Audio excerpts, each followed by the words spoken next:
حياكم الله مشاهدينا الكرام.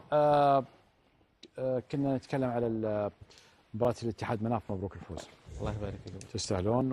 وعبد الرحيم مبروك الفوز كفريق سعودي. الله يبارك فيك وجهارد لكم.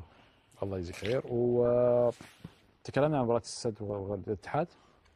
تفضلوا عندكم. بداية خالد نبارك للاتحاد. نعم. فوز كبير ومستحق وفريق قوي حقيقة.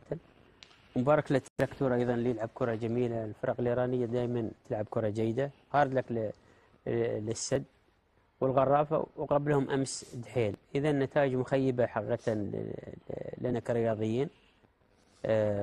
خسائر 3 فرق في ظرف يومين، فرق مرشحة تروح بعيد. وفي الدوري هنا خاصة السد والغرافة متصدرين الدوري يخرجون بنتائج مخيبة لجماهيرهم أولا ولجماهير الكرة القطرية.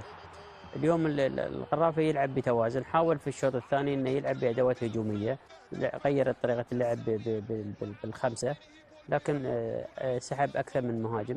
فحقيقة ضعيف. الفريق الإيراني يلعب على المرتدات، سجل هدفين من المرتدات وكاد أن يسجل أكثر، لكن هو ضمن النتيجة.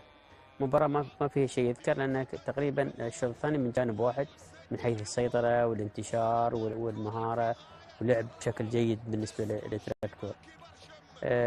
السد حقيقة يعني احنا قلنا ممكن يتحسن ويلعب على آخر ربع ساعة اللي كملها في الشوط الأول، لكن شفنا السد أيضا متراجع.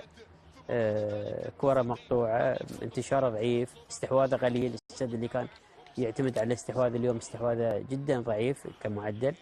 وايضا حتى قوه الدفاعيه وسط ملعب اليوم ضعيفه. هل بسبب لاعب مثلا كومن السد وسط بهذه السوء؟ يعني احسن ما في انهم ان السد ودحيل تاهلوا فريقين قطريين للدور الثاني، لكن القادم اصعب حقيقه. بهذه النتائج الفرق ما تبشر بامور طيبه. تفضل. اول شيء مبارك للاتحاد ومبارك مناف، فوز مستحق. واعتقد الاتحاد لعب بواقعيه وتكتيك وانضباط عالي، وكانه هو اللي يحتاج النقاط الثلاث والتاهل، مع انه متاهل وحاسم التاهل. بالنسبه لخالد نادي السد، الامر الايجابي هو التاهل، والامر الايجابي ايضا بالنسبه لي اللاعب انس عبد السلام اللي شارك وقدم اليوم مباراه جيده كلاعب شاب، لازم نثني عليه ونشيد فيه. الامور السلبيه كثيره في مباراه اليوم. اولا الاهتزاز الكبير في شخصيه الفريق، واعتقد هذه المباراه اثبتت عيوب كثيره في الجوانب الدفاعيه في ناحيه التنظيم.